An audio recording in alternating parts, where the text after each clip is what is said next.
So good evening, everyone.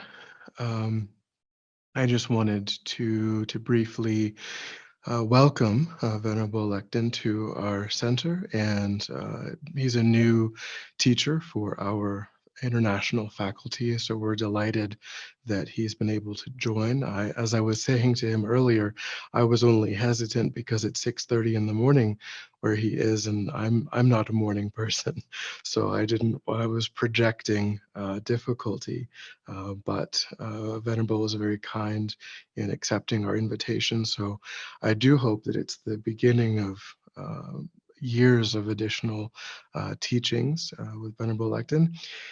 He has a master's degree from Harvard in Buddhist studies, and also has been studying in India since 2012, part of the Geshe program. Venerable, when do you expect to graduate the Geshe program? The soonest I'll graduate is in about 10 years. But it may be, no, it's not true. The soonest I could graduate would be in 9 years, but it could be up to 15. So we'll see. So we're looking forward to continuing on with you as you progress through the Geshe program, and then we'll have you back as well in at that time as a Geshe elect, and we look forward to that. But he's been studying for many years in India, and so we're really grateful that he was able to accept our invitation. And like I said, we're looking forward to establishing that relationship going forward. So thank you for your teachings, and over to you. Thank you so much. So maybe before we get into anything else, we'll just start with a quick offering refuge and bodhicitta prayer.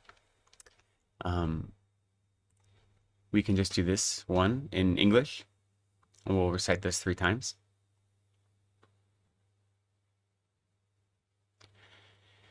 In the Buddha's Dharma and Sangha, until enlightened I seek refuge, through merit from giving and the rest.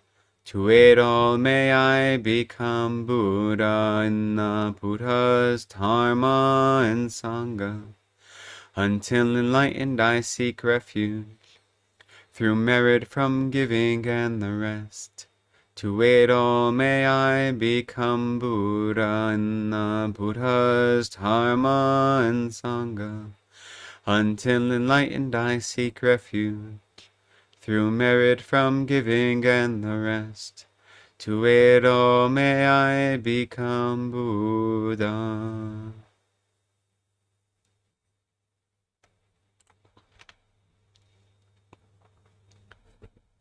So as we come together today to study the Dharma, to practice together, let's set a firm resolve, strong motivation that we join together today, not simply to benefit ourselves, not simply to gain some dry intellectual knowledge, but so that we might develop the techniques, the means, and the methods, and the intellect that allows us to benefit all sentient beings.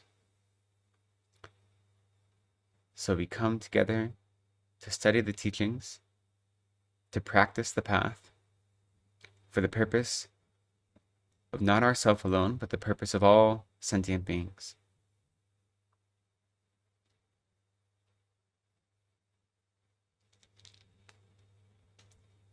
Great, thank you.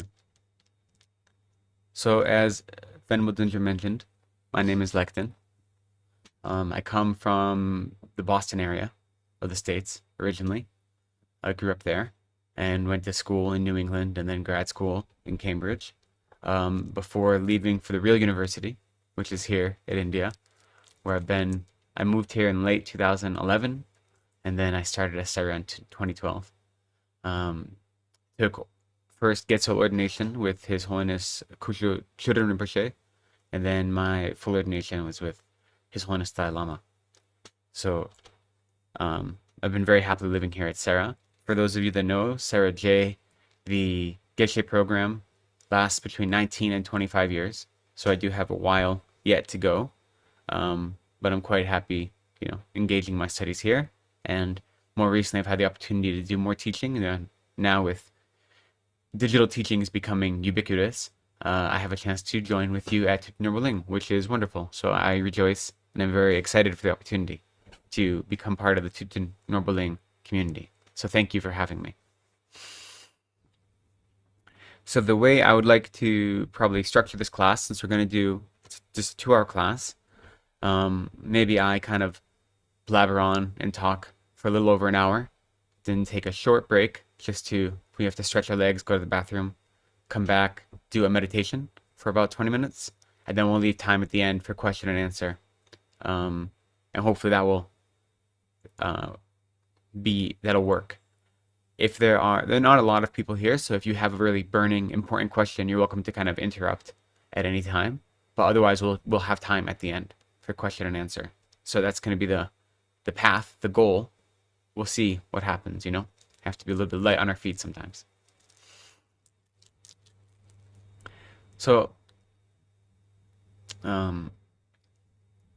this Discovering Buddhism program, I'm not sure how long others have been studying and where you are in it. So I'm going to assume everyone has a level of understanding and previous experience. But if there's something I say that people don't understand, please feel free to let me know. But as we begin any teaching, it's always important to start by making ourselves the appropriate student to listen to the teaching and to participate in a teaching. So first, for us, that means making sure we have an appropriate space, especially since we're doing things digitally, that whatever space we are in our house or our office, wherever we may be, try to, in our minds, recognize that this, for this moment, is the same as being in a teaching space, in a temple, in a gompa, and so forth. So we want to eliminate whatever external distractions we can and behave as if we were in a gompa or in a temple. So, if you have some water or tea or coffee with you, that's fine. Maybe you don't have coffee, it's quite late in the evening there. For me, it's a little different. But so that's fine. But just in your mind, recognize that, a teaching ground is a sacred ground. And so behave as if you would if we were inside a temple.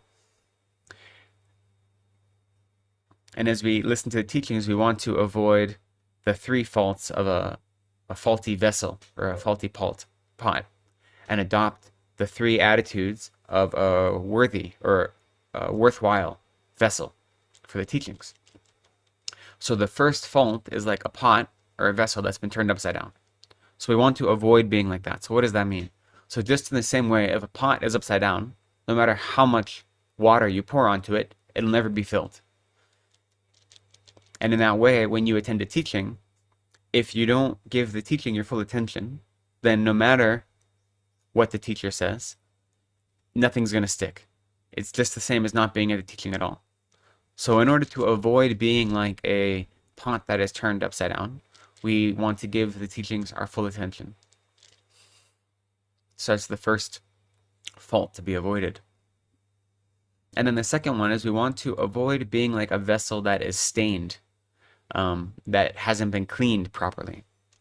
And so if you have a pot that still has, remnants in it, when you pour water in it, no matter if the water is crystal clear or not, it'll become polluted, right? And so in the same way, when we engage in a teaching, we want to come to the teaching without any prejudice, without any preconceptions, and most importantly, with a proper motivation. So we don't want to attend a teaching with the motivation that I'm learning this so I can be, better at Dharma than someone else, or I'm learning this so I can pass an exam. We come to a teaching with the motivation that I want to learn how to benefit all sentient beings. And it may be a subject we've already studied over and over again.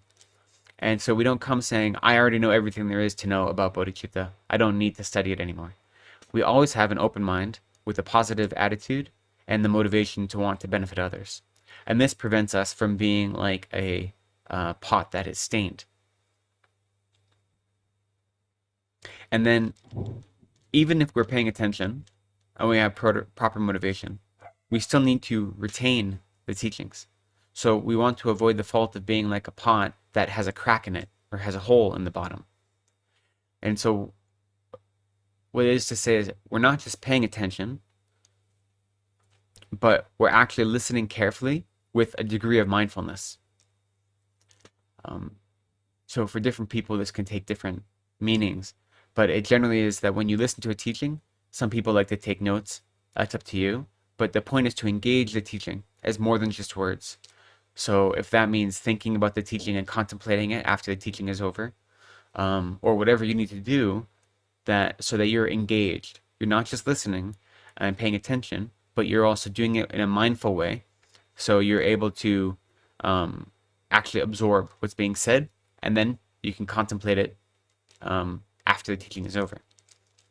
So when this is a longer, if you ever attend a longer teaching or a longer session, then this would mean maybe getting into small groups, having conversations, having discussions, whatever you can do to help those teachings, take root in your mind stream, so they give you something to contemplate and meditate on later.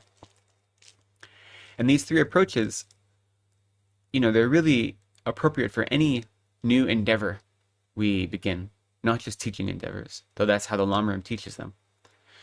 Whenever we start something, we want to go in paying attention to what we're doing. So if you start a new project, you do it with full attention, and you do it with the right motivation, and you do it with mindfulness. And so you take those three attitudes into any new endeavor, and that will make the teaching, hopefully, more beneficial. And on top of that, it's also good to employ the three attitudes that are used when meditating on Lamrim. So the first is an attitude of the long view. And this is recognizing that we're not going to become Buddhas tomorrow. This is a process. We're working on this slowly, and we don't expect to have immediate results. So this is the long view, recognizing that what we're doing is an incremental process, working on our minds, becoming Buddhas. And so that's okay. We don't expect results tomorrow. In addition to the long view, we take the extensive view. We realize that the teachings are vast, that what we can study is but a drop in the teachings. And so it takes time to put all of those pieces together into a meaningful whole. So not only do we not expect results tomorrow, we don't expect that we'll even have an intellectual understanding of everything right away, because we see there are many pieces to the puzzle. And so we take all the pieces and we contemplate them, we meditate on them, and eventually we can put them all together. But then the last view, and this is sometimes the most important, is to have a relaxed view, which is to say that we're doing this to become Buddhas, right? We're doing this to find the perfect bliss and happiness of a Buddhahood for all sentient beings. And if we're stressed out the whole time and we hold on to everything too tight, that's the opposite of the goal. So yes, there's a lot of information, and yes, it can take a long time.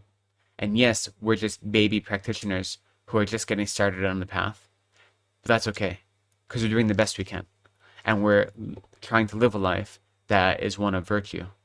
And so we have to be comfortable that what we're doing is the proper path. And we have a relaxation about that. So we don't hold on to everything too tight. We don't have a perfectionism that taints our opinion of the teachings. So these are three attitudes that are helpful. So we first avoid the three faults of a faulty vessel, so we can become a worthwhile vessel to receive the teachings. And we adopt the three attitudes that allow our minds to be open and to experience the teachings in a holistic and meaningful way. And so with that, today's topic, or the topic of the next 6 weeks, is how to develop bodhicitta.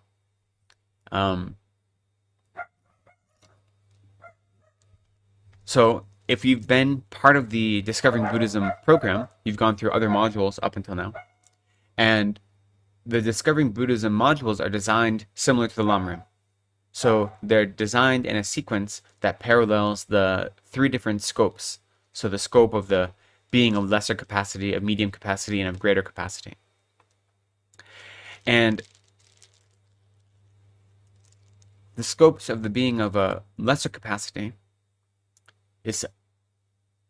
are engaging in meditations and practice and study that is in common with beings who are only aiming to escape to a better rebirth, to have a positive rebirth in the next life. to be reborn as a human or a god or like this. So when you engage in those studies, you start by you study death and impermanence first off, and then you study the Four Noble Truths, and you study karma, and you study the perfect human rebirth to realize how valuable it is. And you study the sufferings of the lower realms, which instill in you the kind of fear of the lower realms and encourage you to take refuge in the Buddha Dharma Sangha so you can be reborn as a human. And of course, as you're studying all these topics and you're meditating on them, we say you still have to meditate on them with the mind of Bodhichitta, the mind of a greater scope being. Yeah, we haven't told you what that is yet. We just expect everyone to know. And then you get to the middling scope being. And the middling scope being studies samsara and nirvana after having studied karma. And the middle scope being isn't trying to receive a better rebirth. The middle scope being wants to be free from samsara and all suffering. So that's their goal. They say, if samsara is a prison, looking for a better rebirth is just getting a nicer prison cell. You might have a nicer view out of your prison cell, but it's still prison. So developing the wish to be free from samsara, which is to say developing renunciation, is the middling scope. So that was the being who wants to be free from that prison. But we say we still have yet the great scope. And the great scope is not for us to be free from samsara, simply, but we work with the motivation to free all sentient beings from all suffering of samsara. So we're not aiming for our own benefit alone, but for the benefit of all sentient beings. And the gateway to the Mahayana practice, the gateway to the practices of a being of the greater capacity, is known as Bodhicitta. So that is why we start with Bodhicitta. But Bodhicitta has to infiltrate all of our practices, all the time. So whether we're meditating on the perfect human rebirth, we're meditating on the suffering in the lower realms, we're meditating on the sufferings within samsara, trying to develop renunciation. No matter which practice we're doing, we need to do it with the Bodhicitta mind. And so that's why it's really critical to understand what we mean by that.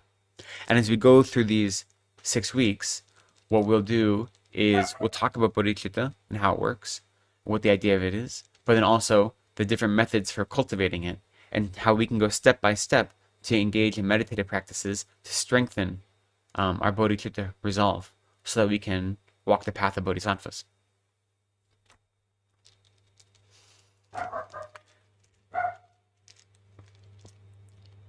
So when we begin a practice, I guess the question we want to ask is, why is it that we study Dharma? Like, why are we actually doing this? Why do we come together to engage in this kind of practice together and this study together? Does anyone want to maybe offer their ideas or an answer? Why do we study Dharma?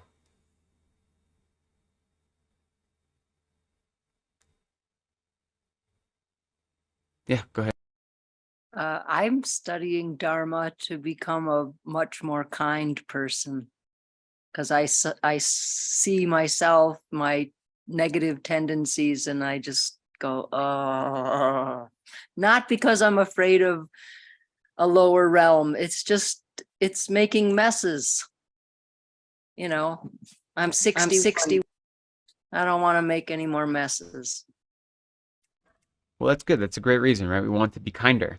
We want to not just benefit our own selves, but by being kind, we're actually working to benefit others. So that's one reason we practice Dharma, right? And we study Dharma, because we want to live a more meaningful life, is what it comes down to, right? We want to live a life that has purpose. We want to live a life that is meaningful, not just for ourselves, but for those around us, so we can contribute in a worldly sense to the immediate society or community we're part of. We can contribute to the kind of global community that we participate in, but then also in a otherworldly sense, we can work towards the perfect benefit of all sentient beings, the eventual Buddhahood of all sentient beings. So we have these dual goals, both worldly goals and otherworldly goals, right? And so practicing and studying Dharma, we do for that reason. And I think it's important to recognize when we say we practice and we study, those are the same thing, right? So most of us we didn't grow up with these Buddhist teachings being instilled in us from a young age. But even if we had, I know many Tibetans and other people from the Himalayan region who grew up culturally Buddhist, but they still need to study because they have some understanding, they have some kind of inherent faith in the Buddha Dharma Sangha, they have some understanding of karma maybe, but if you don't actually study the teachings, it all just becomes lip service, right? You have to actually know what the meaning is in order to practice it fully. So by studying, we are practicing. And by engaging in a Dharma practice in our lives, that is a type of study as well. So those two are always going hand in hand, okay? They're not separate. So we study Dharma so we can lead a meaningful life. And, the question is, if we want to achieve happiness for ourselves and for others, we need to know what are the practices to adopt that lead us to happiness, and what are the practices we need to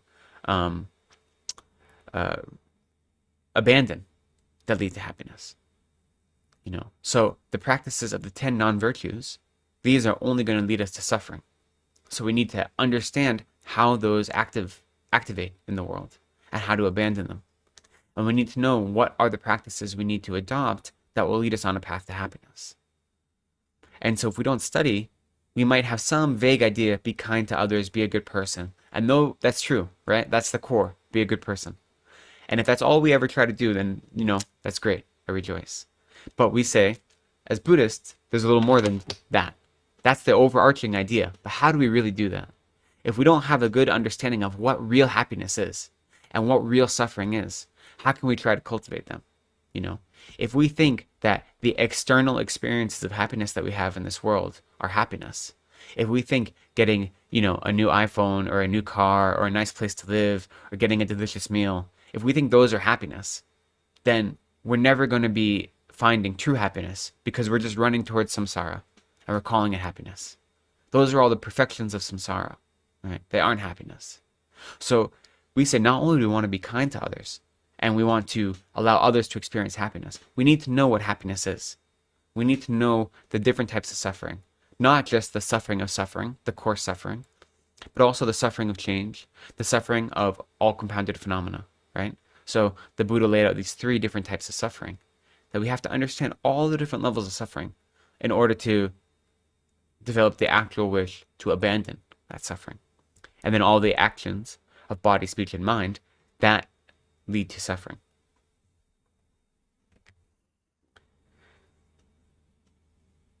The benefits of Dharma practice, the long-term benefit is that we become a Buddha to benefit others. But the immediate benefit is we find more peace and contentment in our lives.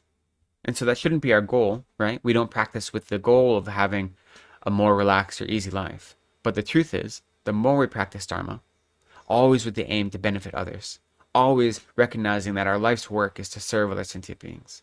When we truly adopt that as our life's work and our goal, then we recognize in our life, we become happier, we become more content. We are able to deal with external obstacles in a much more comfortable and relaxed and easy way, And so the benefits of studying Dharma are both immediate and long-term.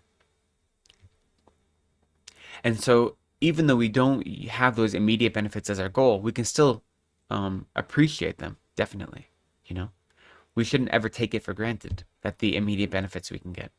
So we don't have to say, I have to be miserable in this life, but I'll be a Buddha in the future. That's not the goal. We have to recognize we live in the world right now. That's our conventional reality. So we have to engage in it in a meaningful way. And if we're constantly miserable and unhappy, it makes practicing Dharma quite difficult, right? That's why the lower rebirths, animals and hungry ghosts and hell beings, they aren't able to practice Dharma because their suffering is too great. They don't ever have the opportunity to actually engage in a spiritual practice because their suffering is too strong. So we can say, when I have comfortable environment and when I'm able to free myself of some of these worldly types of suffering, whether it be physical or mental or emotional, then it allows my practice to be even stronger and more meaningful. So we can appreciate the immediate worldly benefit of calming our mind, of having a more relaxed mind, of finding life in general, finding more contentment in life. And the beauty of the Dharma is that we say the Dharma is like the supreme possession of all the things you might have. The Dharma is supreme because it can never be stolen from you. No matter, a thief could come and rob you blind, or can burn down your house, or can do anything like this that can destroy all of your worldly possessions. But the Dharma can never be taken from you. And not only that, at the moment of death, the Dharma is the one thing that we can actually take with us when we die. Everything else we leave behind, right? Our friends, our family, our possessions. No matter how big our bank accounts are or how small, we leave those behind. But the Dharma we take with us. So it's the most supreme of all possessions is our Dharma practice, because it's the one thing that can't be taken from us. We say it is the best weapon against the real enemy, which is the mind of self-cherishing, and it is the best medicine for the sickness of delusion, of our deluded minds. So we practice Dharma so we can live a life free from the sickness of delusion. We can live a life that is not bothered by the enemy of self-cherishing, and we can live a life that's meaningful. And by meaningful, we mean a life that is benefiting other sentient beings, and in the process, benefiting ourselves as well. And we do this because we realize all of us, every single sentient being, has the same capacity to become a Buddha. We all have this Buddha nature, right? And we say that eventually all sentient beings will become Buddhas in the future. But we all have the same capacity. And so our greatest potential is our Buddha nature, our ability to eventually become Buddhas. So if we recognize that we all have this great capacity to become Buddhas, then we need to nourish that capacity, right? We need to strengthen it. We need to build upon it so it grows, and so that our Buddhahood becomes closer and closer in this life. And that is what we do to make our lives meaningful, right? It's to bring ourselves closer to Buddhahood. We recognize that worldly happiness, or we sometimes call mundane happiness, is not the point of this life. Because all mundane happiness is the perfection of samsara. They all come with the clinging mind, a mind of attachment and ignorance that doesn't recognize the selflessness of phenomena. Okay? So instead, we're trying to adopt a mind that is pointed towards otherworldly happiness, or supramundane happiness, which is not happiness for this life alone, and it's not happiness based on external phenomena, but it's a happiness that can't be changed, because it's the happiness in the continuum of a Buddha. That's the happiness we're trying to adopt. And by working towards nourishing that seed of happiness, nourishing that seed of Buddhahood so it can grow and flourish, that is how we recognize the greatest potential we have. Because even though all sentient beings are the same in their ability to become Buddhas, their capacity for Buddhahood, right now we are in an uncommon situation, right? As human beings who have inclinations towards a spiritual path. So we could say we have a perfect human rebirth, and which I'm sure you've already studied, but we know how incredibly rare it is to have this perfect human rebirth, this opportunity to study Dharma. So not just that we're born human, but we're born human at a time and a place where the Buddhist teachings exist, where we have access to them, and where we're able to study them without discrimination from the outside, you know? So these are incredibly powerful factors that don't come together all that often. And if we even just look at the other sentient beings that we can see in the world, we see there are far more sentient beings who don't have the same opportunities as we do to practice. And so we have to make the most of those opportunities. You know, living in India, I don't know how many of you have spent time in India, but when you grew up in the West and then you move to India, it's quite a shock, right? Lots of things are different here. And I mean, India is quickly modernizing. And so, you know, there's been a lot of improvements and change even in the decade plus that I've been here, but lots of your expectations get turned upside down, right? And what you think of as normal in the West is doesn't exist here quite often. And then you add on top of that living in a monastery. So, you know, a Serije monastery has a little over 3,000 monks. It's about 1 square kilometer in size. And There's a very strict like schedule and practice we do. And so everything is different than what we're used to. But if you go into this difficult situation or this change of situation, only focusing on the things that can go wrong, then you're never going to be happy.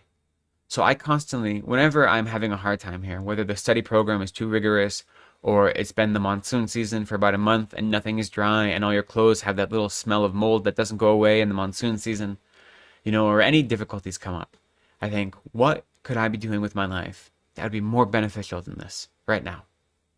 How could I be living in a way that is more in line with the teachings of the Dharma? Could I be doing something that brings me more happiness? And the answer is always no. The answer is I'm living a life the best I can to follow the teachings of the Buddha, given my personal inclinations and my opportunities and my circumstances. So there's nothing better I could be doing than this. And so I often encourage students, whenever they're having a hard time, to think, what could I be doing that would be of more benefit? Is there something I could be doing that would actually make my life more meaningful than this practice of Dharma? Is there a situation I could be doing that would make my life have more long-term and short-term happiness? And sometimes, yes, sometimes you might be working in a really difficult job that isn't bringing you any joy and isn't allowing you to help others. So maybe you can change some things sometimes. But more often than not, we find that the difficulties aren't due to the external circumstances, but they're due to internal circumstances. So as soon as we recognize that, we can realize no matter how difficult my external circumstances are, I'm living a life that's in line with the teachings of the Buddha. I'm living a life that is full of Dharma. And because of that, my life is meaningful. And so that helps overcome the obstacles we might experience. So I know it's helpful for me, being in a place like India where I often have external obstacles, to remind myself, what could I be doing with my life that would be more meaningful than this? How incredibly precious is it that I not only have been born as a human being, but I had access to great education in the States, and then from there I had access to come to Sarah and study. Wow, so precious, And so not everyone has the same opportunities, but whatever opportunities we have, we're all together practicing Dharma here, which means that we have many more opportunities than most sentient beings. And so that is something to rejoice in constantly and allow that rejoicing mind to invigorate our practice and to overcome kind of momentary sadness or obstacles that we might have. So as we engage in this study, we're not seeking just nirvana, right? We're not seeking just to be free from suffering, but we want enlightenment. And that is where the mind of Bodhichitta comes in. That is the greatest differentiating factor between a path that leads towards nirvana, which is to say freedom from samsara, or a path that leads to Buddhahood. The greatest distinguishing factor is Bodhicitta. Because if you look at the three paths, we say there's the Shravaka path, or the hearer path, and then there's the Rangsange, the Pratyeka Buddha path, the solitary realizer path. Those are the two lower paths. And both of those paths require great concentration, and they require a realization of emptiness when you get to the higher paths. That's the same. The realization of emptiness is the same as the Mahayana path, the Bodhisattva path. But what's different is those paths result in nirvana. Why? Because they aren't motivated by bodhicitta. They aren't motivated by the wish to benefit all sentient beings. So the view of emptiness, of non-true existence of all phenomena, that's the same. And the amount of concentration needed, that's the same. And recognizing the deluded minds, all of the kleshas or the nyomos, and how to overcome them, that's the same. The difference is, it's not a practice infused with bodhicitta. So bodhicitta, we call it the gateway to the Mahayana path, because that's the differentiating factor between a Mahayana path and a lower path. Okay?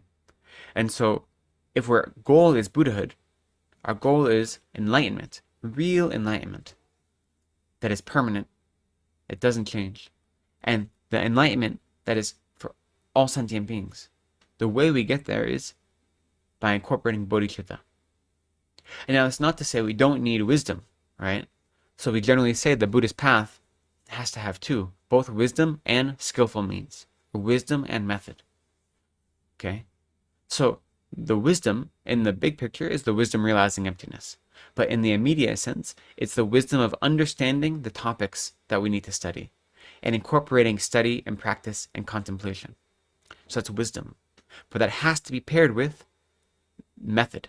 So method is bodhicitta, or compassion. Ultimately, it's bodhicitta, but it's also compassion, which go together, right? And so we need to have both those things. In the same way that a bird needs two wings to fly, we need to combine bodhicitta, or method, and wisdom, the nature or understanding the nature of reality, in order to become a Buddha. And again, we want to become a Buddha not because we want to live in a perpetual blissed out state, right? That's not our goal. Our goal is to help other sentient beings. But we recognize that right now, our ability to serve others is limited. So no matter how much I work, no matter what I do, my ability to help others is always going to be limited by the fact that I'm a regular human being. I'm an ordinary sentient being. Therefore, my intellect, my capacity, my skillful means are all limited. But a Buddha's intellect is unlimited, right? A Buddha's skillful means are infinite. And so because of this, we want to become a Buddha, not so we can be blissed out, but so that we have more techniques and opportunities to serve others. So even though one part of the Bodhicitta mind is focused on our own benefit, which is to say, becoming our Buddha ourselves, it's doing that for the purpose of serving others. So that's others' benefit. So the mind of Bodhicitta is combining one's own benefit and others' benefit. So in Tibetan, we say one's own benefit is Randen, and others' benefit is Shenden. So instead of just looking for Randen, you're having a mind seeking out your own benefit, which would be what is the mind of a lower scope being, or a mind of a Shravaka or a Pratyeka Buddha, one of those paths. That's only Randen, only seeking their own benefit. We say, no, we also need to seek Shenden, other people's benefit. And so Bodhicitta is actually combining those two, because it's recognizing that in order to become a Buddha, in order to benefit others, we need to become a Buddha, or in order to benefit others in an ultimate sense. So we have others' benefit and our own benefit, Randen Tan Shenden Nika, both of them combined together. And so then, if we say that all of this is infiltrated or motivated by bodhicitta, then the question is, how does bodhicitta affect all of our other activities of body, speech, and mind, right? What's the point of bodhicitta if we're going to spend the next 6 weeks studying it and learning about it, and we're trying to put it into practice in every moment of our lives? What's the point, right? Like how does it actually work? What does it do? And it's true that developing actual bodhicitta is quite difficult, right? It takes a lot of work. But we, in our own baby kind of practitioner way, our own beginner mind, we can develop something that's the similitude of bodhicitta. And the point of it is to recognize that in every action of our body, speech, and mind, we can be working for others' benefit, right? And so when you engage in any activity, even if it's something for personal gains, like study, or say you're going, or even more mundane, say you're doing housework, or you're going to your job, which may be a very, job that isn't associated in any kind of spiritual practice at all, right? You're doing these mundane activities. But if you can do those with a mind saying, I want to benefit all sentient beings, so I'm going to go engage in this work, whatever it may be, so that I can benefit others. You bring bodhicitta into your mundane life. You bring the sacred idea of working for others into the mundane activities of everyday life. So when you wash your dishes after a meal, you do it with bodhicitta, saying, I'm not only cleaning these dishes so I'm not a slob, I'm doing it so I have a clean and hospitable environment that allows me to practice Dharma. I'm doing it with the mindset that says, no, I'm not just cleaning away the dirt from dishes. I'm cleaning the dirt from the mind, from my mind. I'm cleaning up the dust of ignorance, and I'm having the sparkling cleanliness of Buddhahood. That's what I'm trying to manifest. So we have this bodhicitta mind that says everything I do, I'm doing for the sentient beings. And then all of our actions become Dharma, right? Any action that is done with the mind or the goal to help others is a Dharma action. So every action in our lives can become Dharma. And that's the goal of Bodhicitta, is that Bodhicitta isn't something we practice just when we're meditating, right? Bodhicitta isn't something that we come to when we go to a teaching or when we're setting our motivation for a practice. Bodhicitta is something that needs to pervade every single moment of our lives. When we're happy, we be happy with Bodhicitta. And when we're sad, we experience that sadness with Bodhicitta. When we're frustrated, we work through that frustration with Bodhicitta. When we're teaching, we teach with Bodhicitta. When we're studying or listening, we do that with Bodhicitta. And what that does is it makes every single action sacred. Okay? It dissolves this distinction between profane life and sacred life. Because it says every single thing we do, every mind we have, every thought is a sacred thought. And it's a thought bringing us closer to Buddhahood. And the closer we get to Buddhahood, the more peace we have, the more calm we have, and the kinder we are, and the more we're able to benefit others. So every single thought we have can bring us closer. And Bodhicitta is how we do that. We're bringing it into every single moment. But in order to do that, we have to actually have some idea of what it is, right? In order to do that, we have to slowly build up Bodhicitta, because it's not our kind of immediate nature, right? We've gone so long living in samsara under the power of karma and delusion, you know? We've lived so long living a life based on our ignorance that's our habit, is to live a life filled with delusion, not a life of bodhicitta. And that's okay. There's not a judgment, right? There's no judgment when we say things like that. It's recognizing the nature of reality, that we are living in samsara. When we live in samsara, it means we're under the power of karma and delusion. And so instead of judging ourselves or others for that, we look at that as the opportunity to break free from the shackles of dharma, of karma and delusion. Okay? And so first we have to actually understand what bodhicitta is, and then slowly practice it on the meditation cushion. And then as we do that, slowly we begin to incorporate it into our lives. And it's the same for all of our meditation practices, you know? Even when you just start meditating and just start trying to do stabilizing meditation focused on the breath even. And then you start by doing that in the meditation cushion, or in the gompa, in the temple, wherever it is you practice, in your shrine room. And you start by meditating there. And then as you're able to develop some level of calm mind, some level of insight into the nature of your mind, slowly that leaks out into your everyday activities. If your meditation only stays in the meditation room, then it's not very much benefit, right? It's made benefit for 20 minutes a day, an hour a day, depending on what our practice is. But that's not very useful. So our goal is to build up the idea of bodhicitta, first intellectually, and then we practice developing it, so we have some taste of it in our minds. And then the more we taste it, the stronger understanding we have. We try to let that infiltrate every single thing we do, all of our activities. And that is how we live a life that's meaningful. Or we say that is how we practice a spiritual life. We walk on a spiritual path. So a spiritual path is one where all of our actions of body, speech, and mind are done with the goal of benefiting others. And so obviously for us, we're here studying Tibetan Buddhism. And so our spiritual path is one that is taught by the Tibetan masters.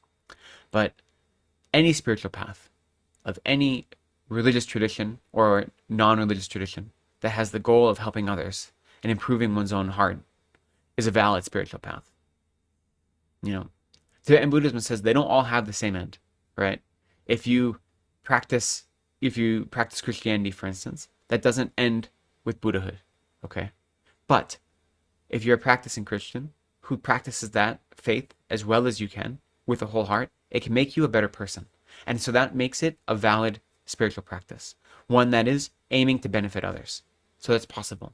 So for us here together, we're studying the teachings of the Buddha as taught by the Indian masters and brought to Tibet, and then especially as understood and explained by Gyalten Kappa. So that's the spiritual path we're studying together now. But that isn't to say that it's the only valid way to be in the world. So when we walk a spiritual path, the reason we see benefit is we know that our minds can be improved, right? So what's the nature of the mind? We say the mind is clear and knowing. The mind has no shape, it has no form, but it is able to cognize the objects that it encounters. It's able to have a level of understanding. And so because of that, the mind can be changed and the mind can grow. So our mind and a Buddha mind are on the same continuum. Okay? They're not entirely separate or distinct things. Our minds have the ability to become Buddha minds, to become omniscient minds that understand and recognize directly all phenomena. So our mind has that capacity. We just need to nourish it. And so we need to combine study and meditation. In the Lama Rinpoche, in Tsongkhapa's great treatise in the stages of the path to enlightenment, at one point he says, and I'm paraphrasing, but he says, if you say now is the time for study and now is the time for meditation, you're wrong. Because you always need to be doing both together. So when we study, we do so with a mind that is trying to become more familiar with ourselves. We do it with a mind of meditation. And when we meditate, what we're doing is learning about our minds.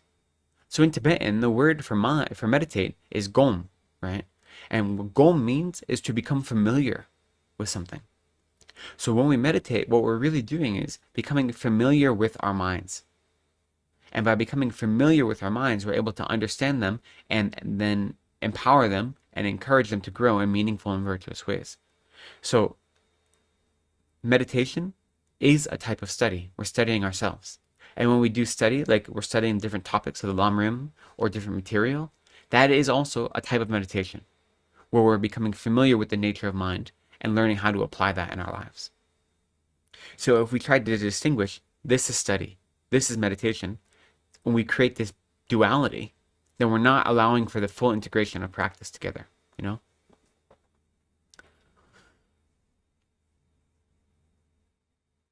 But when we come to any topic, we do recognize first we have to learn a new topic, right? So in Tibetan, we say, Chusam Gomsum. So tu means to hear or to study. So when you have new material, first you have to learn about it, right? So you have to study it. And then some, you have to contemplate its meaning. So when you learn something new, then you contemplate, is this true, what he said? Does this apply to my life? Maybe there are some doubts you have. So you think about it. You actually engage in this kind of analytical process of contemplation. And then, once you have some level of confidence in the material, then gom, you meditate on that material. You bring it into your meditation practice.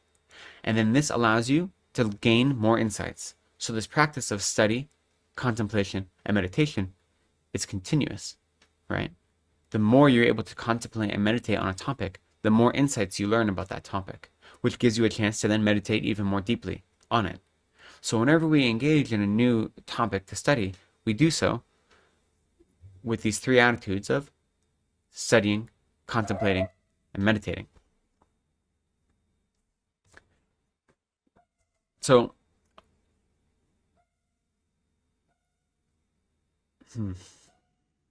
is there any questions so far? Have I seeded confusion in anyone's mind at the moment? Are we okay? I know a lot of this material, if you've been studying in the Discovering Buddhism program for a while or other programs, may be material we've already covered, but I think it's always good to refresh ourselves, right? Especially if we're beginning this series, to start off on a really strong footing so we're all on the same page. So I apologize if you've heard this over and over and over again, but I think it's useful. At least it's useful for me, so indulge me the opportunity to study it myself. Actually, I have a question. Yeah.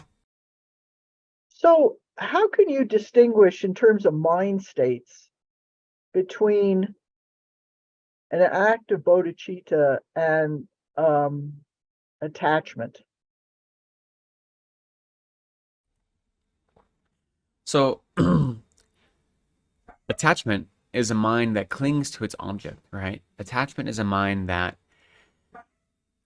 looks at an object, exaggerates its good qualities, and then clings to those good qualities as if they were real. And that creates a mind of clinging and dissatisfaction. Right? Attachment never brings satisfaction.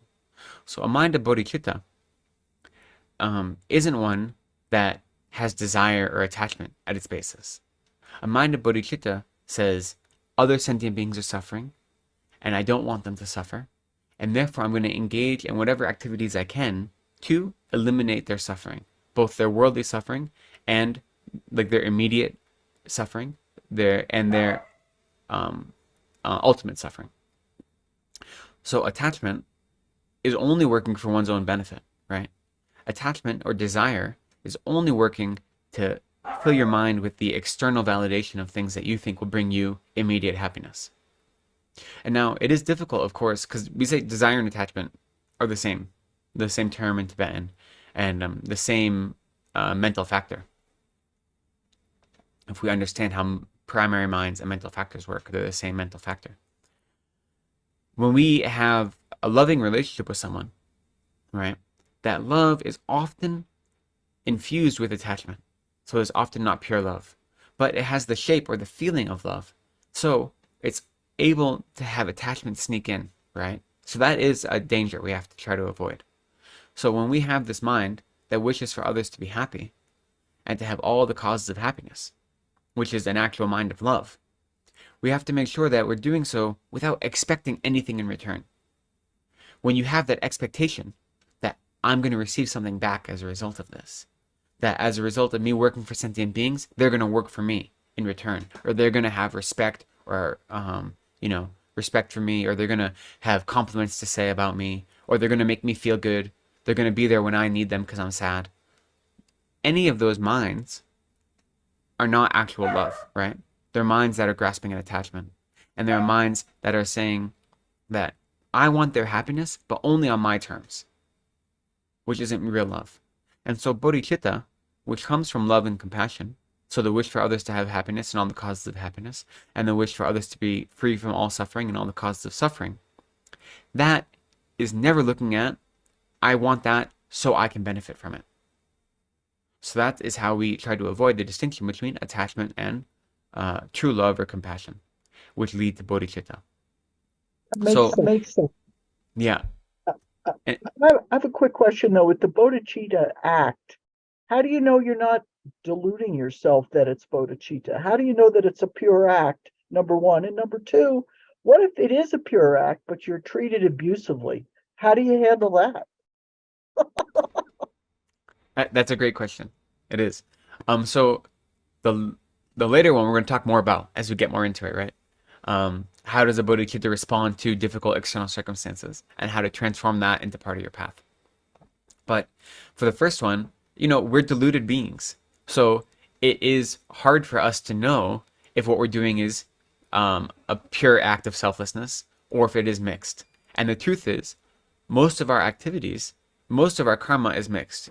We say even our virtuous karma that we accumulate is called, zakle gigewa. So zakle means like polluted or contaminated, because we still have this mind that doesn't understand the nature of reality. We still have a mind that doesn't understand that all things, although they appear to truly exist from their own side, don't actually exist that way, right? And we might have an intellectual understanding of that, of emptiness, but we still haven't actually abandoned that mind. And so even our virtuous activities are somewhat stained by that subtle ignorance, okay? So the best way we can try to see if we're actually acting with a mind of bodhicitta or a kind of delusion is to actually analyze why and how we do things. And eventually it'll become second nature. But we can start by doing it, at the end of a day, think over the activities you've done that day. Just think, even if it's a work day or a practice day or a holiday, whatever it is, what did I do today? And did I do that with the mind to benefit me or to benefit myself? Okay? And then even in your meditation, you can bring that into your meditation. So when you're on your meditation cushion, you say, think of one activity you did today. Oh, when I was at work today, I made coffee for the whole office. Then you say, okay, well, did I do that just because I wanted a cup of coffee myself and I wanted to make sure it was good? Or did I do it because I wanted all other my coworkers to enjoy good coffee? What was my real motivation? You know? And so you can look at your simple worldly activities and really analyze. Did I do this because I wanted others to be happy? Or did I use that as lip service, but I really wanted myself to be happy? And so you have to be honest with yourself, right? And you have to, hold up a clear mirror that looks at your mind and your activities.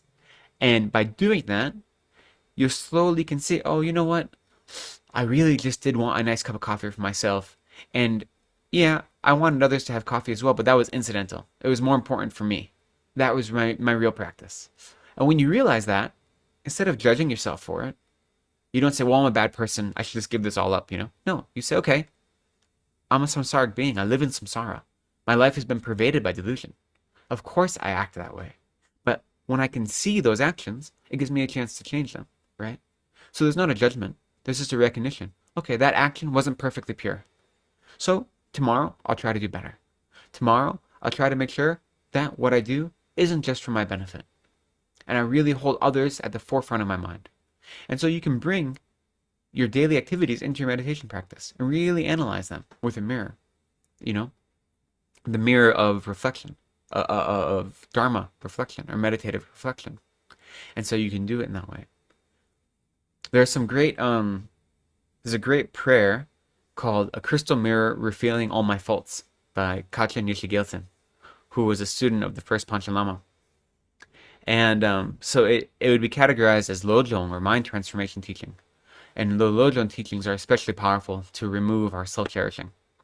But every verse of the prayer is looking at one action that he has done in his life that looks to be a dharma or virtuous action, but is actually infused with self-cherishing mind.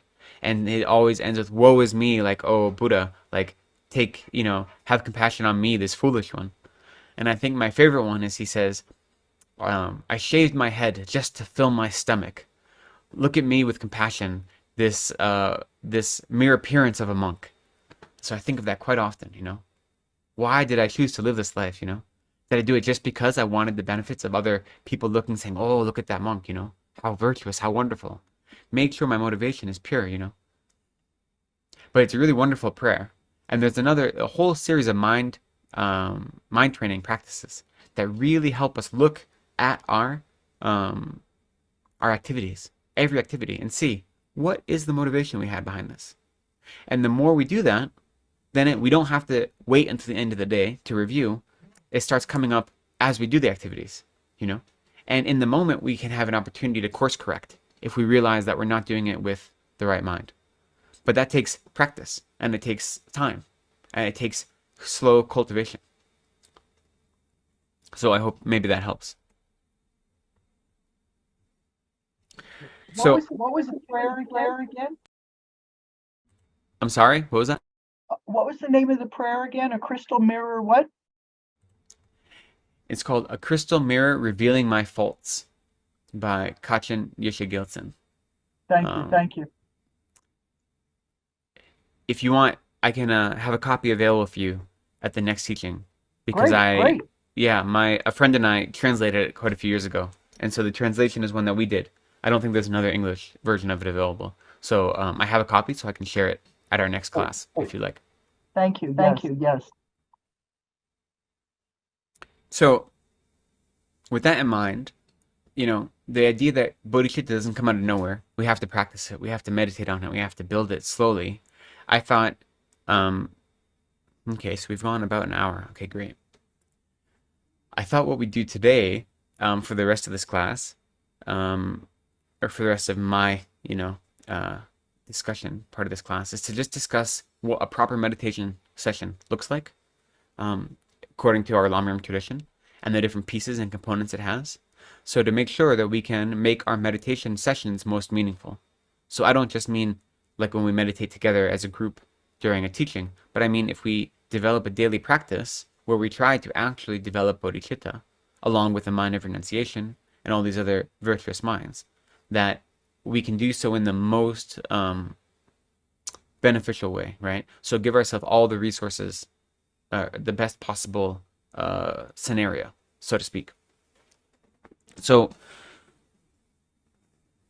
what the Lama suggests is that before any practice, there are 6 preparatory practices that we need to adopt to make a meditation or a meditation session complete.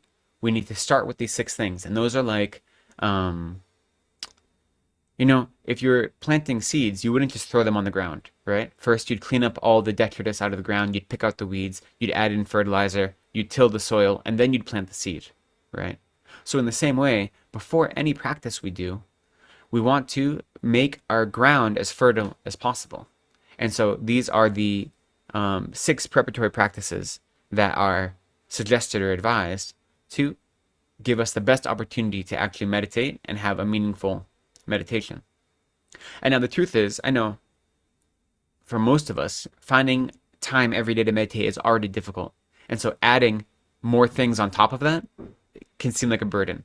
So I think it's good to know what these 6 are, and we find a way to incorporate them, even if just a small amount, into our practice, okay? So at first, you don't need to spend an extra hour onto your meditation session. But if you can find just 1 or 2 minutes at the beginning to go through these 6, that will make your meditation more powerful. And then slowly they can become developed in whatever expansive or condensed capacity.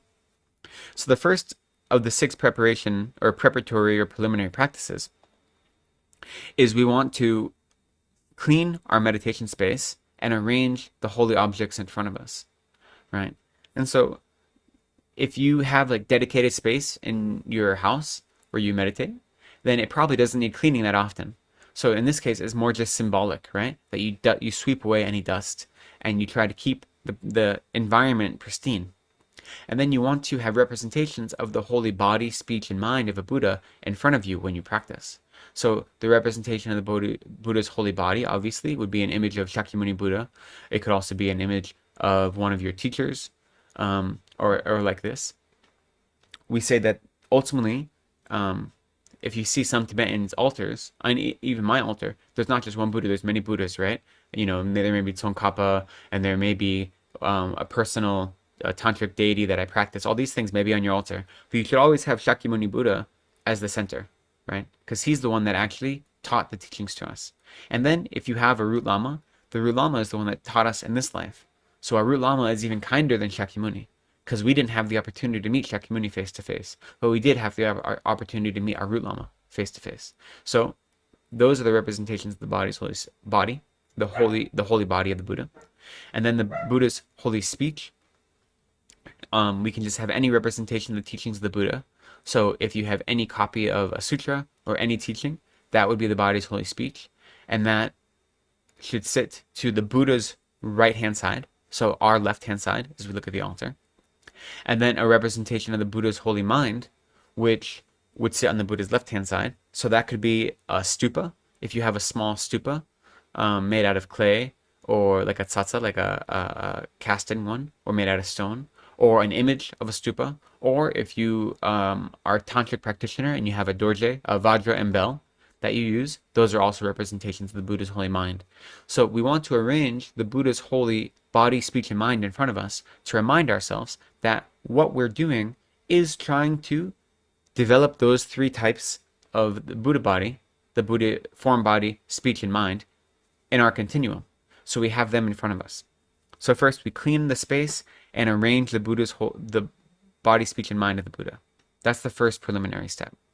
And now if you have an altar that is set up, you don't have to rearrange it every time you go to meditate, but you arrange it beautifully when you set up your altar. And at the beginning of your session, just recognize that this is the representation of the Buddha's body, speech, and mind that I'm sharing this space with. So that if you've already arranged it, you don't have to rearrange it every time, but you just take a very active mind recognizing that I'm engaging in this practice in front of the holy body and speech and mind of a Buddha. And then the second preliminary activity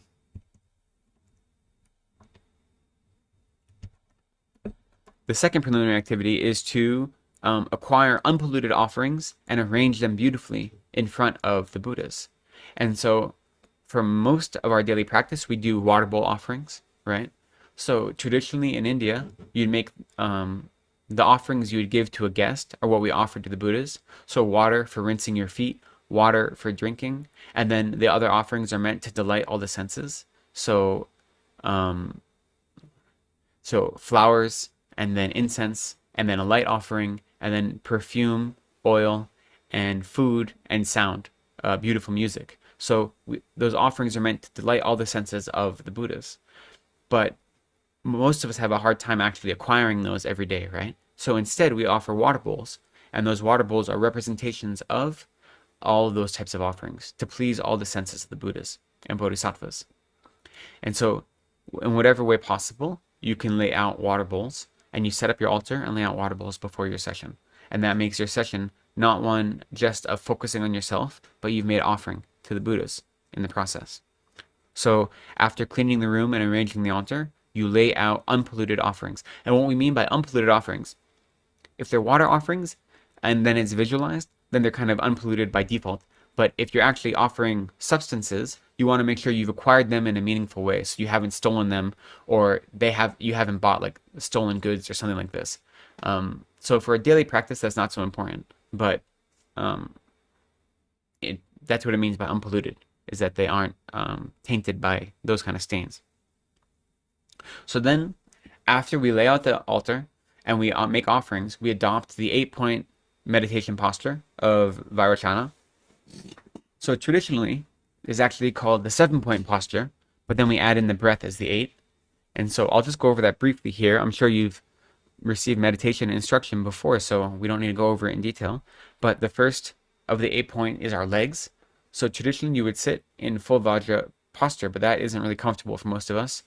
Or, like right now I'm sitting at a desk, so I'm sitting on a chair, so it'd be difficult. So we adopt our legs in a position that's most comfortable to keep a solid and firm and balanced seat. That's what's most important, okay? So if that means full Vajra, okay, full lotus, or half lotus, or if it means sitting in a chair with your feet flat on the ground, whichever position you need to, we want the first position is having the legs in a comfortable way that allows for a balanced and strong foundation. After the legs, we have our hands. So traditionally, you'd have your hands in the meditation posture, your right hand over left, your thumbs just barely touching. And you'd have those at the area of your navel. But if that isn't possible, you can just allow your hands to rest on your thighs, your palms down where they fall naturally. And so in terms of legs and hands, we have our spine. So our spine, we know the spine is actually bent, but we can visualize the spine as being nice and straight and upright. And so like a stack of coins, just held nice and upright. So we hold our spine straight, and that keeps our chest open, and it keeps our breathing more comfortable, and it allows our head to kind of rest comfortably. And so the head is the next one. After the spine, we have the head. So the head isn't held back or down too low, but is resting comfortably, maybe a little bit down where its natural position is. So legs, hand, spine, head. After that, we have our shoulders. So our shoulders aren't too tight. They aren't like raised or lowered, but they're comfortable. Depending on if you have your hands in the meditation posture or on your thighs, they'll be a little bit different, but you don't want any stress held in your shoulders, so they're nice and relaxed. And then next we have the kind of our mouth. So the teeth and the lips and the tongue are all one of the 8. They go together. So we let our jaw be nice and loose, right? We don't need it clenched. And it might even hang open a little, especially if our head is pointed down a little bit, and that's okay. And we allow our tongue to rest on the roof of our mouth behind our upper teeth. And what this helps us do is this helps in a very worldly way, so we don't have saliva pooling in our mouth, right? To make our meditation easier. And then lastly, our eyes. We want our eyes to be open or halfway open because we're trying to wake up, not fall asleep. And so our eyes are open but not focused, just aiming for a few feet in front of us in an unfocused kind of way. So those are the 7 main points, right? The legs, hands, spine, head, shoulders, jaw, and eyes. And then we also have our breath, which is the 8th. So we allow our breath to be at a comfortable pace. We aren't forcing it one way or the other. And then we allow our mind to follow the breath at the beginning of our practice as our grounding factor. So in any meditation practice, we want to adopt that 8 8-point posture as best as we can, given our physical circumstances, whatever we can do. And after that, so we have cleaned the room, we've set up our altar, we've made offerings, we've sat down in front of it and actually adopted this posture. We want to then invoke the merit field. So what it means to invoke the merit field, well, let me just make sure I'm not skipping a step. Sometimes I jump around. Yeah. Oh no, okay. So once we sit down, and adopt the 8-point posture, we go for refuge, and we try to develop a mind of bodhicitta. We set a motivation, and we often will recite the 4 immeasurable thoughts as well. So the wish for all sentient beings, the immeasurable love, which wants all sentient beings to have all happiness and all the causes of happiness, immeasurable compassion, which wants all sentient beings to be free from suffering and the causes of suffering, immeasurable joy, which wants all sentient beings to have the happiness that is free from all suffering, and immeasurable equanimity, which is the wish for all sentient beings to abide in equanimity, which is free from attachment for friends and hatred for enemies. So once we've adopted this posture, we go for refuge, and we try to develop a bodhicitta mind, a positive motivation, and we develop a mind that encompasses the 4 immeasurable thoughts. And once we've done that, and there's all these different visualizations that you can do to go along with that, but we don't need to go into those now. The next step in the preliminary practice is you invoke the merit field. So what's the merit field? The merit field is all of the Buddhas and Bodhisattvas and holy beings that we are requesting blessings from, okay? And we request their blessings not because they can bestow their realizations upon us, but because they can help clean the obstacles off our path, right? So as we pray and we meditate, we open up our mind to receive the blessings of the Buddhas and Bodhisattvas. And so those blessings, they help align our practice in a way to make it more meaningful, okay? And the Buddhas and Bodhisattvas are always offering their blessings, but we need to open ourselves to receive them. And so the first step is you invoke the merit field. So when you invoke the merit field, you're requesting the Buddhas to come to your presence. And so you visualize the Buddhas in front of you.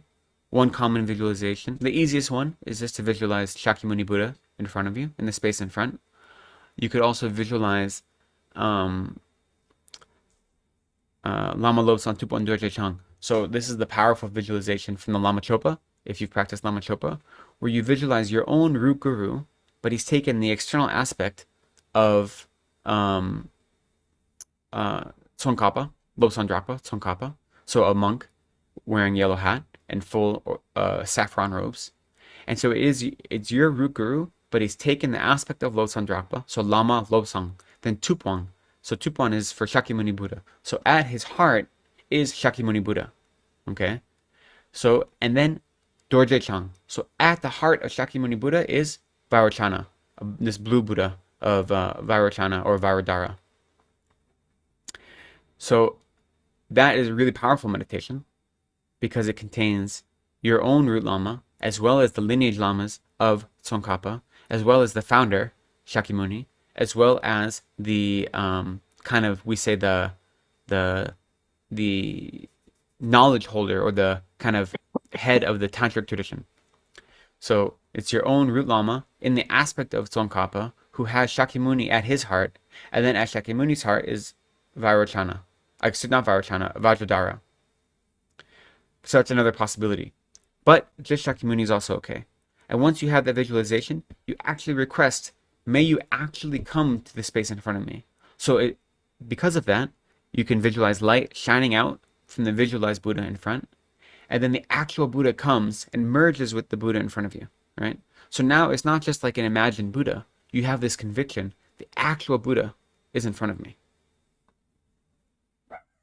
The actual merit field. So it's a merit field because it's the field upon which all of our merit, our good qualities, our positive karma will grow from.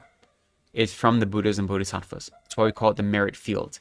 And it can be just as simple as Shakyamuni, or it can be very elaborate.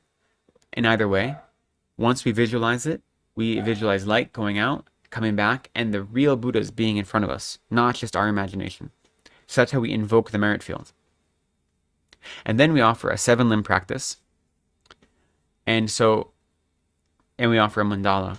So the 7 limbs are the 7 aspects of practice and prayer that we try to incorporate. So first, it's a limb of prostration, right?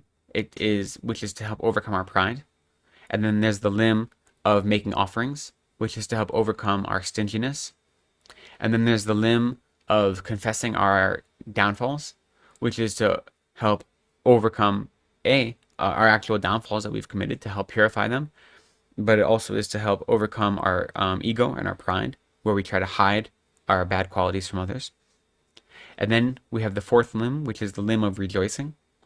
So that is celebrating all of the holy activities done by ourselves, as well as all sentient beings, including ordinary beings and Arya beings. So we're finding delight in virtue, which is rejoicing. And then we have the limb of requesting the teacher to stay until the end of psychic existence. So saying, may our teachers not leave, but continue to stay. And then we add on top of that, may they continue to teach the Dharma. So we request and we beseech. We request them to stay. We beseech that they turn the wheel of Dharma for the benefit of all sentient beings. That's 5 and 6. And then lastly, it's a limb of dedicating our merit, so that our merit may not benefit ourselves alone, any merit we accumulate, but benefit all sentient beings. And so there's, the most common prayer for that is just 7 lines.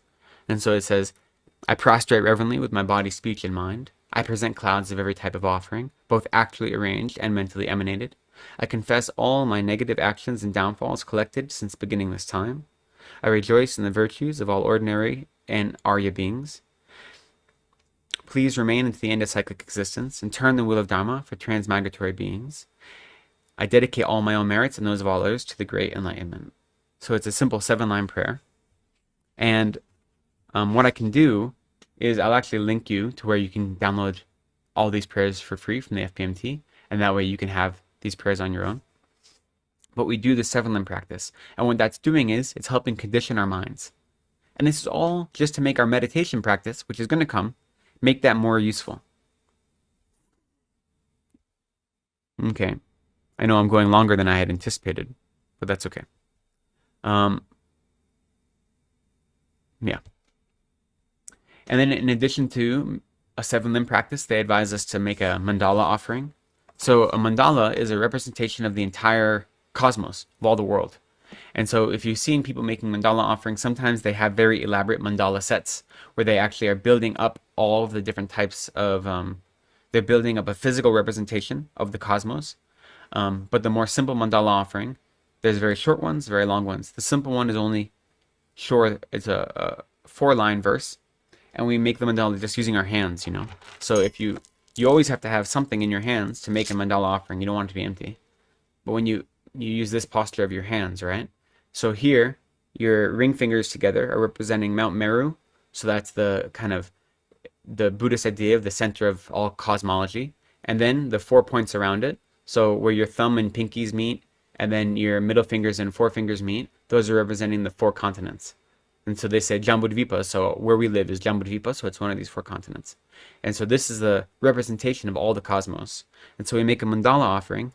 So we say, not only am I offering you these worldly things, these worldly pleasures, I offer the entire cosmos to the Buddhas and Bodhisattvas. So we do a mandala offering.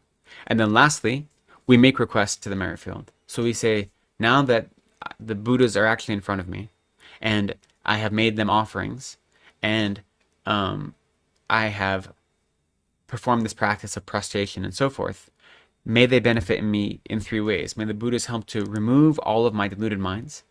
May the Buddhas and Bodhisattvas help encourage and increase all my beneficial minds.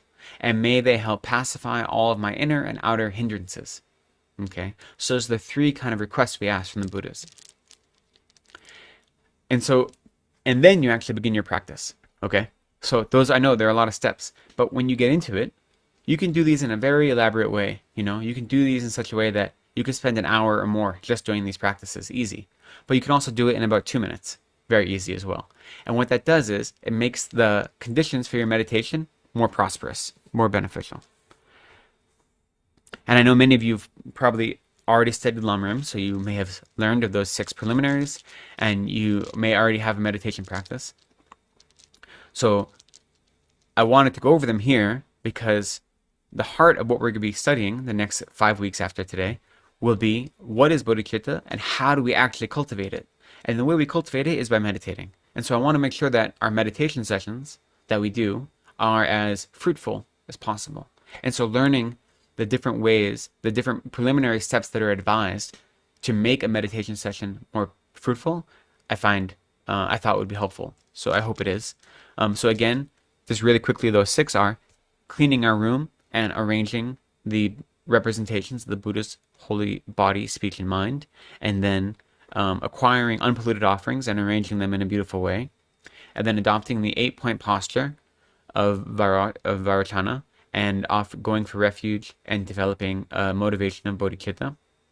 And then number 4 is invoking the merit field. So visualizing the Buddhas in front of us and actually having conviction they come to the space in front of us. And then offering a 7-limb practice along with a mandala offering. And then lastly, making requests to the Buddhas in front of us that they might benefit us in those 3 ways. And then once we've done that, then we begin our meditation session, whatever it may be. Whether it just be mindfulness meditation, watching our breath, or whether it be, an incredibly ornate tantric practice. Whichever one, you start the same way with those 7 limbs. And so I had one more topic I wanted to talk about today, but we're getting close to the end. And so I wanted to give us time for a break and then time to do a meditation together. So maybe we'll just take a brief 5-minute break, and then we'll come back and do a quick meditation, and then I'll still leave time for question and answer at the end. And the next topic we'll save for next class, if that's okay. So let's just take a quick 5-minute break, okay? Welcome back, everyone.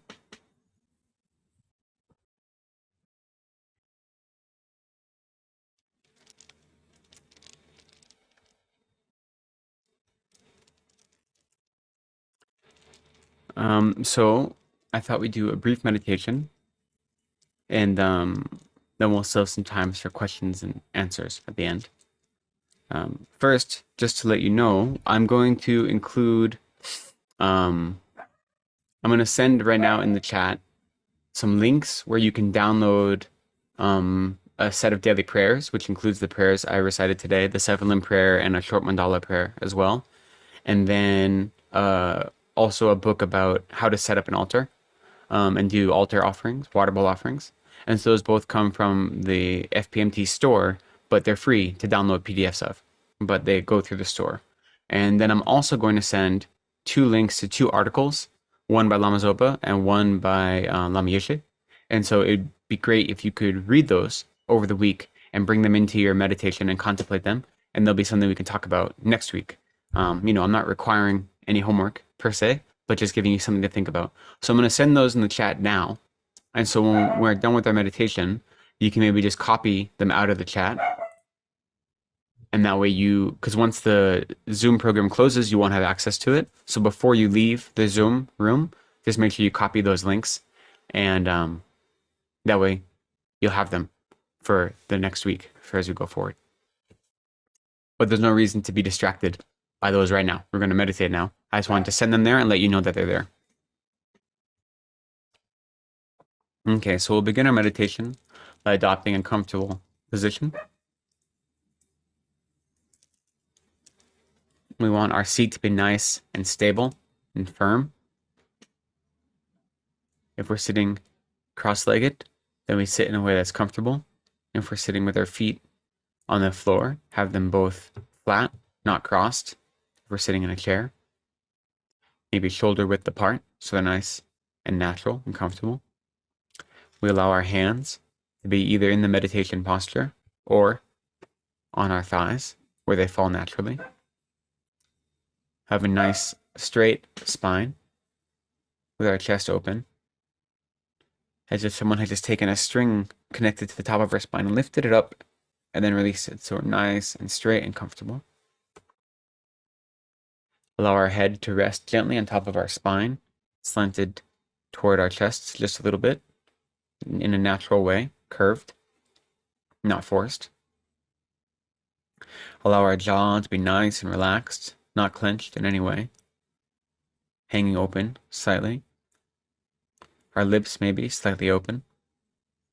Our tongue resting on the roof of our mouth behind our teeth.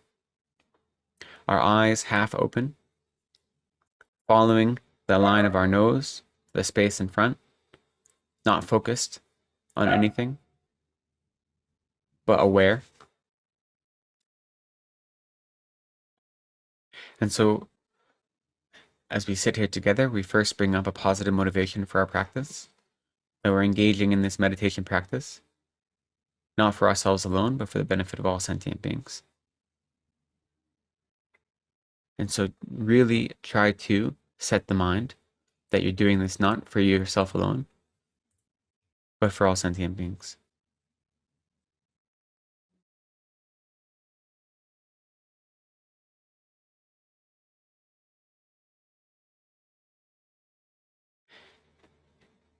And so the practice we're going to do today is a meditation on equanimity. And as we move through the next few weeks of study, you'll see that equanimity is the first step in developing bodhicitta. So that's why we're going to start with that practice today. But in order to begin our meditation, we first will just take a few moments following our breath to help stabilize and calm our minds. So allow your breath to be natural. You're not forcing it into any pattern.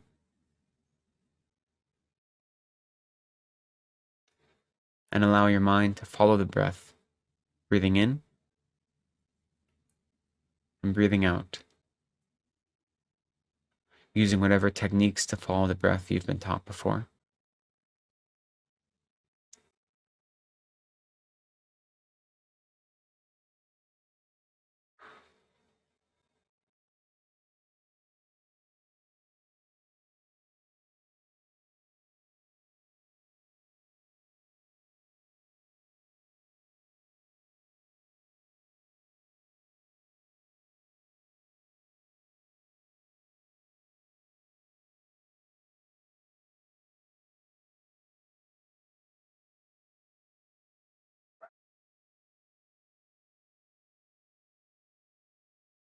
Whenever any distracting thoughts arise, you recognize those thoughts, and without judging them, you let them go. You don't entertain the thought, you don't evaluate it, you just recognize that this thought occurred, whether from an external distraction or an internal one.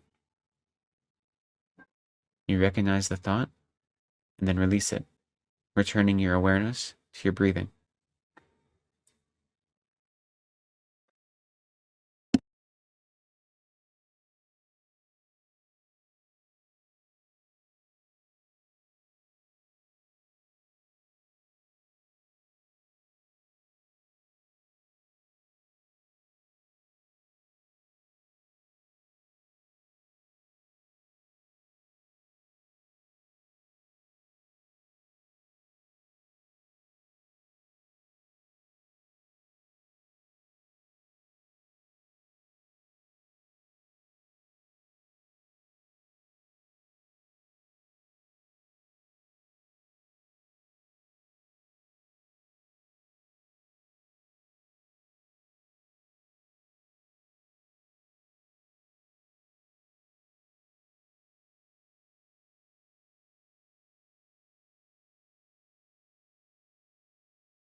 So now, as you try to develop a mind of equanimity, a mind that realizes all sentient beings are the same and wishing to be free from suffering and wanting happiness, there's no distinction among them. And all the distinctions we perceive are due to the uncertainties of samsara.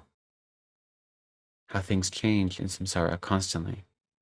Friends become enemies, enemies become friends, and so forth. So to develop this mind that equalizes all sentient beings, we first visualize in the space in front of us someone who's close to us, someone who we might apply the label friend. It can be a loved one, family member, any person in your life towards whom you have a friendly relationship.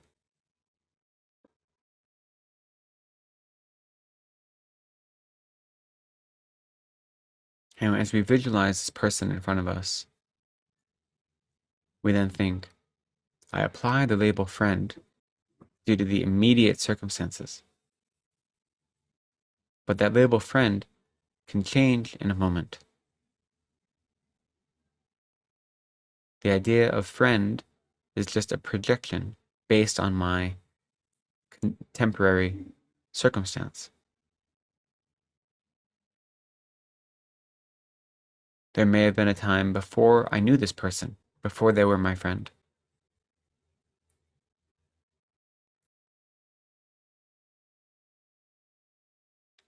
Something might sour our relationship, and they may no longer consider themselves a friend.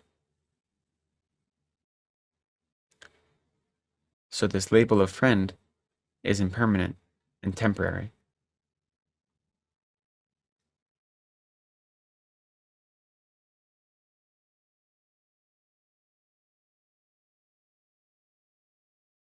It's a label born out of my attachment.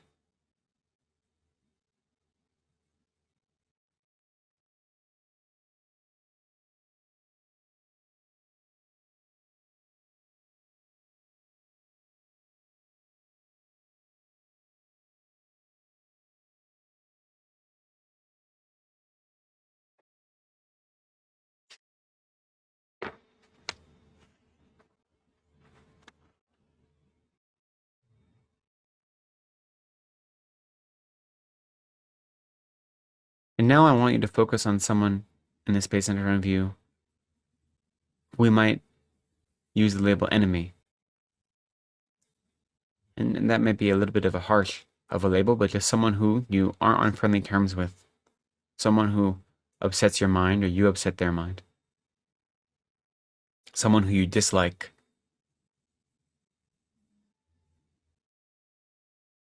Someone who is not kind to you.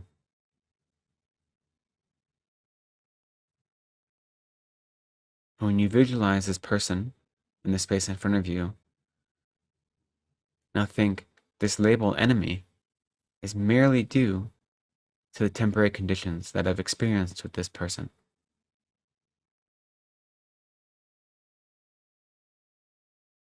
They may have been my friend earlier in life, or even in a past life. They've definitely been my friend. And they may become a friend later in this life. My relationship to them is due to circumstances. And so the label enemy is one I project out of my own anger.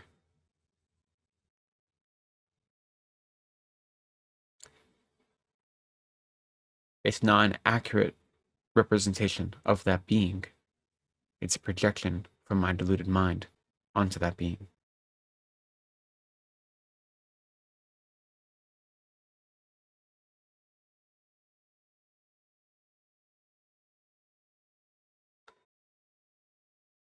And you can take even a moment to think, how does this person make me feel? This person who I've labeled an enemy. Do they bring up experiences of unhappiness, or sadness, or frustration, irritability? Those experiences all come from my mind, regardless if they're motivated by external actions. So if my frustration comes from my mind, my sadness, my annoyance, then why do I project the label of enemy outward? Why do not project it inward?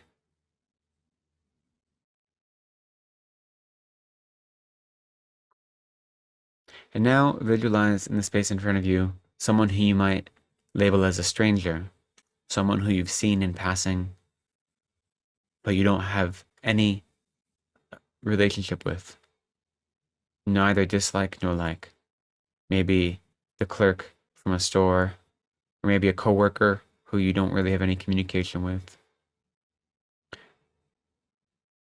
Someone like this.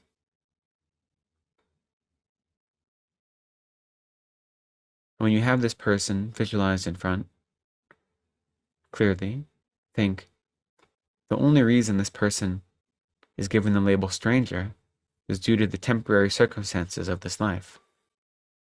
It's possible for them to become a friend or an enemy of mine in the future if the circumstances change, to receive a new label. In past lives, they've definitely been my friend and my enemy. And so the only reason I regard them as a stranger is due to the temporary circumstances of this life.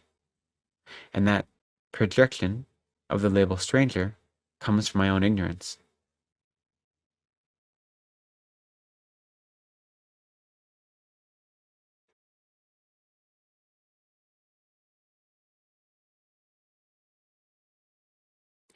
Now, visualize all three beings together in front of you. The friend, the stranger, and the enemy. And we realize that those labels are projections from our attachment, from our anger, and from our delusion, our ignorance. In reality, all these three are the exact same in that they want to be free from suffering.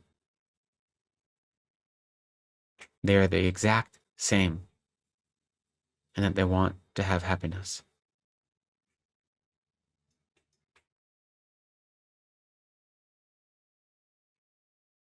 There's no difference between them. They all have the capacity to become Buddhas, and yet they're all under the sway of karma and delusion, and their actions are born from delusion.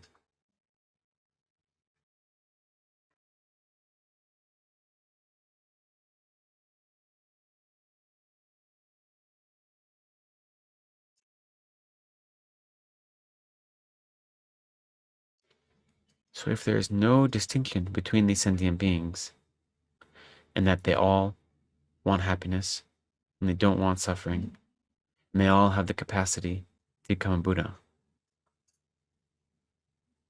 what utility is there for me to differentiate friend, stranger, enemy, when those differentiations are not certain, they're not guaranteed, they aren't actual characteristics of those beings, but instead projections from my own deluded mind due to my temporary experiences.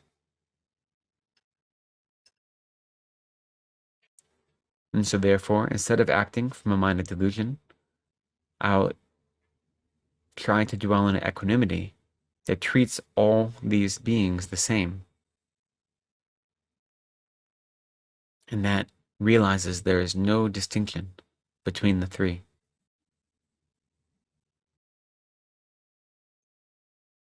And so for the last few moments of this practice, really sit with that intention deep in your heart, that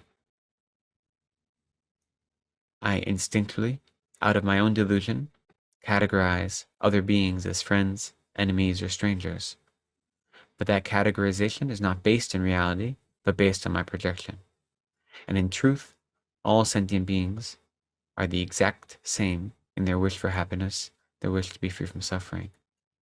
And so I will rest in equanimity that treats them all with the same mind, regards them all in identical ways, does not show attachment towards one and aversion toward another.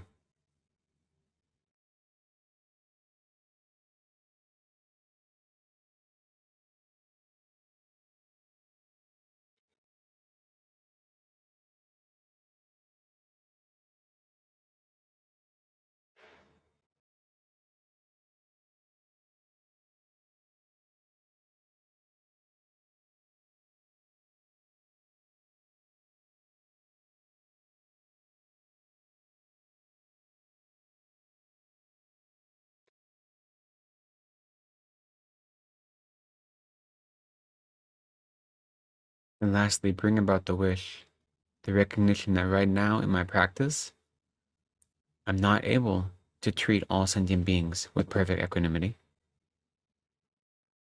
So I wish that I may develop this skill and this mind, and that it might deepen and strengthen my ability to live in the world as I progress closer and closer to Buddhahood, that I might equalize all sentient beings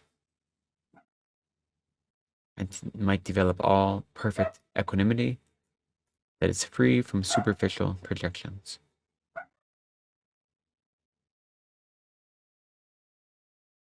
And with that wish, as you're ready, allow your awareness to return to the group.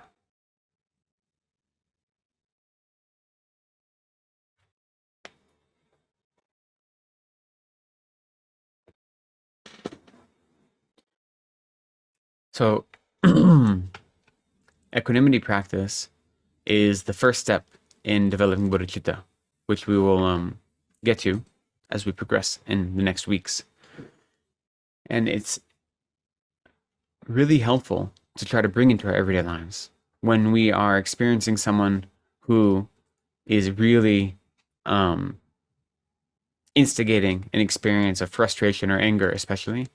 We think the only reason I have this person with the label of enemy is due to my experience of their superficial qualities. But they're the same.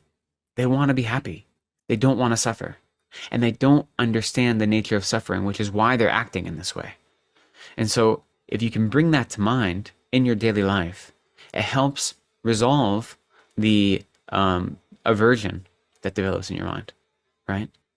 And in the same way, when you're around people who you're really attached to, right, you have this strong desire and clinging to them, you can realize that too is coming from my deluded mind. And so I can exist in a comfortable and healthy way with other beings that doesn't need this attachment, that recognizes all sentient beings are the same.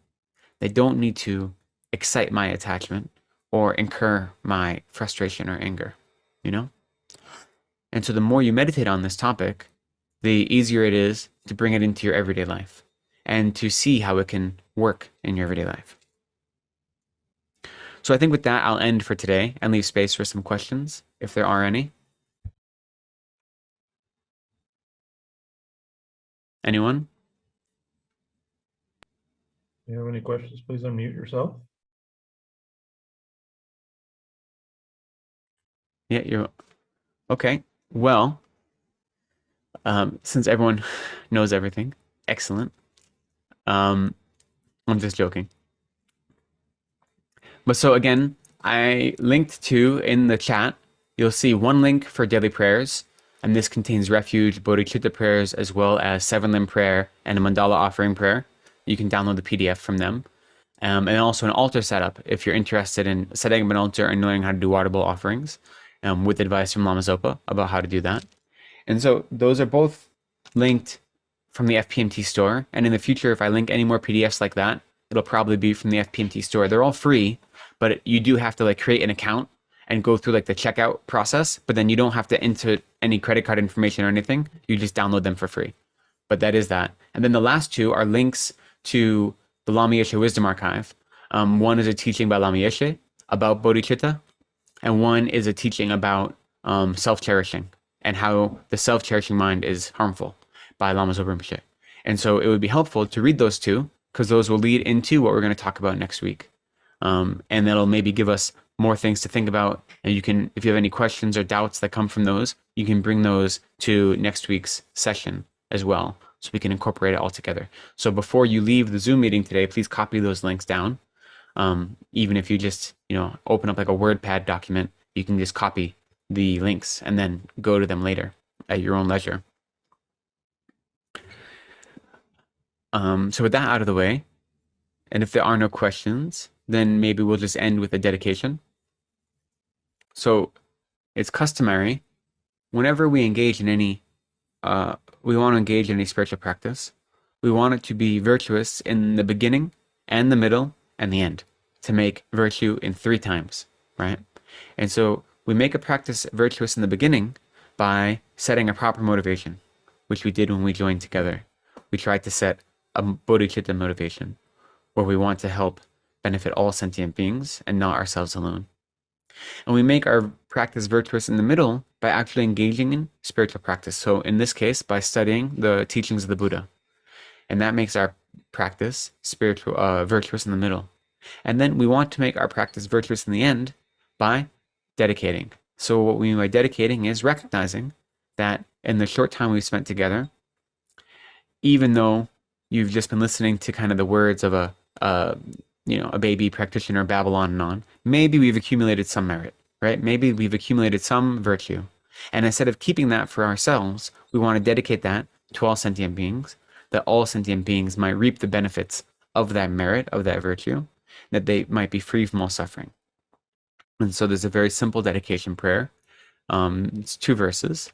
And so we will recite that. And I know that similar to the prayer I started with, you may not be familiar with this tune. These are tunes for the English translation that were taught to me in the FPMT Center in Boston that I first joined when I was a student, that I worked at and I taught at eventually. And I was the SPC there for a while.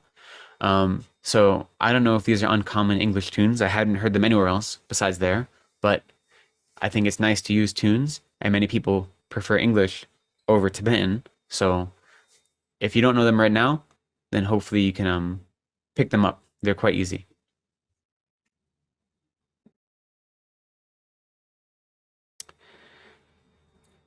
Through this virtue may I swiftly, having gained Guru Buddha's state, place each and every sentient being without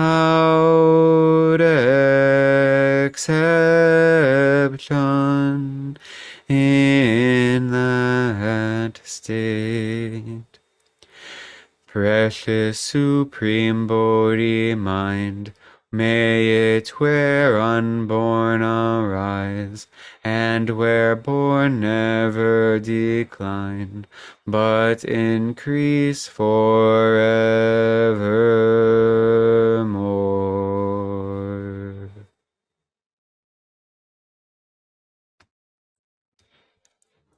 Thank you so much for joining with me today and for being part of this class.